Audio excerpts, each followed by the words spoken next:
And now it is my very great honor to welcome General Chris Donahue, Commander of the U.S. Army Europe and Africa, to the stage for his remarks.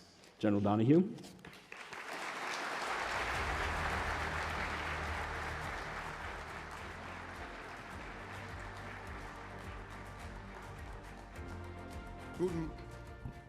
Guten Morgen to everybody. General Brown, thank you for everything that you have done in AUSA. This is your vision to do this. Now we're at the right time, at the right place. To Alan, who, by the way, is a great, great partner of all of us here, of everything that we do in Germany. Thank you for setting us up for the exact moment of what we have to talk about. To all of our allies and partners that are out there, we have allies and partners from Asia, Africa, South America, obviously Europe. Thank you all for being here. As you look at our panels, we will have panels from, and this really goes back to what Alan was discussing. All of our panels have allies and partners from other locations. Ukraine will be here, and they will talk to us from their panels. I think you'll find what they have to say will only further your desire for where we have to land. So as I look across this audience, really all I see is opportunity. The first opportunity from our leadership is clear. Alan highlighted it, 5% commitment. Now, what I want to talk about is really what is our role? As the military, what do we have to produce? The first thing is, especially for the U.S. military, but also for the 32 members of NATO, South Korea, Japan, Australia, and New Zealand, and you'll see many of these other 4 countries from Asia here as well. If you were to go across to SAG, UN, and SATU, you see them there. Why? Because we understand the global threat. So what is our role here? So as the LANDCOM commander for NATO, and as the United States Army Europe Africa commander, our previous bosses, General Walters, General Cavoli, and now General George in particular, as we drive what we have to do out here. And what is that specifically? So as we talk about everything that, all these things that everybody talks about, what is the specificity required to truly make that change?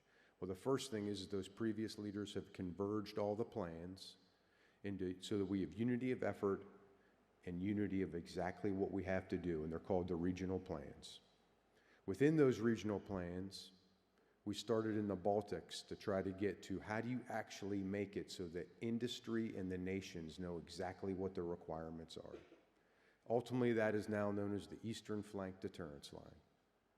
The Eastern Flank Deterrence Line is the capability that hinges all these regional plans together. So as we all talk about these things that are so important, the use of data, you actually can use data. So whenever we talk about how are we going to use these new forms of mass, the unmanned systems, well, how do you build that to a standard that you can actually fight it throughout an alliance? But as important, because this is global, how do you use it in the Middle East? How do you use it in the Pacific? So all these standards have to be, and that's what the Eastern Flank Deterrence Line will bring to all of us here. And then specifically, we started in the Baltics, and we know exactly what we have to develop.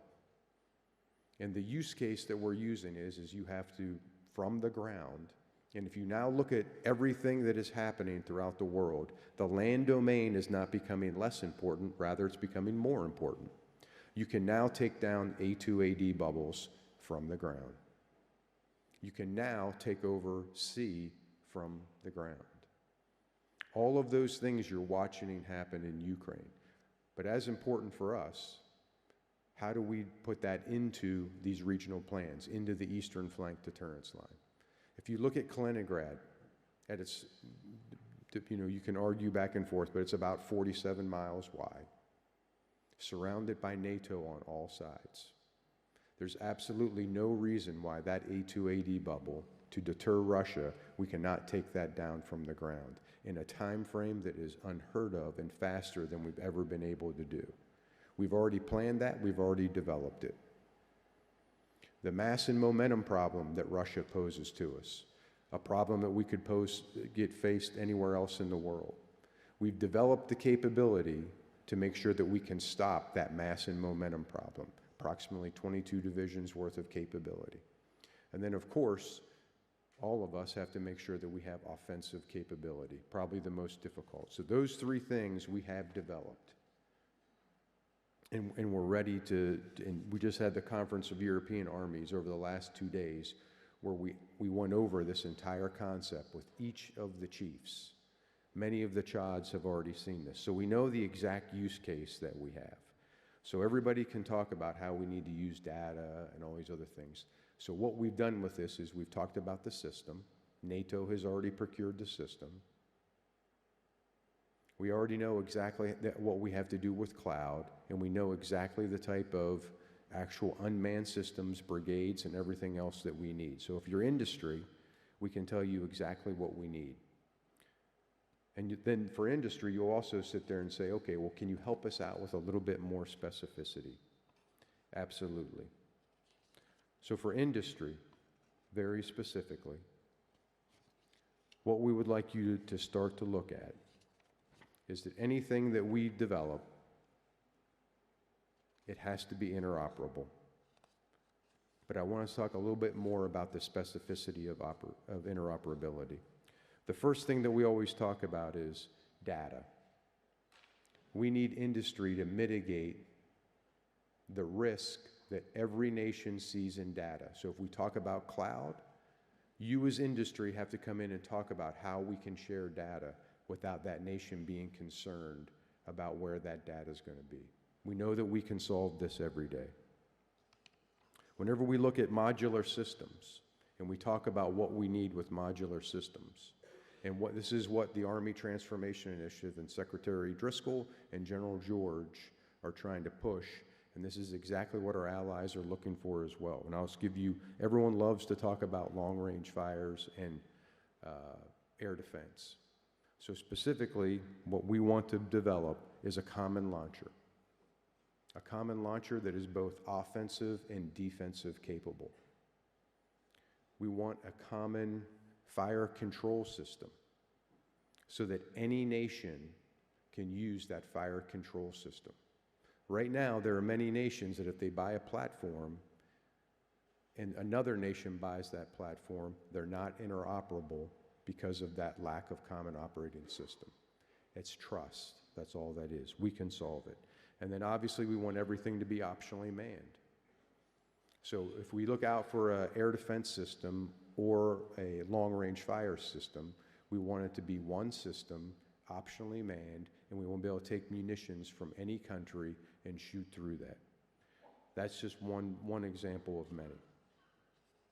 And then we know that there's also a bureaucracy involved in this. And the United States has taken on reform of foreign military sales. And you're already seeing the changes that are coming. We already know that we're now having actual things that we're being allowed to move at a higher rate of speed and getting approved faster. But the problem is we cannot buy things if they do not exist. And this is where we need industry. We have sent a clear demand signal to you of exactly what we need. And throughout these next 2 days, you will be able to talk to us and we'll be able to tell you anything that we require. Some of the other key things that we have to have. If you sell us something, it has to be interoperable. You have to share the API. The cost has to go down.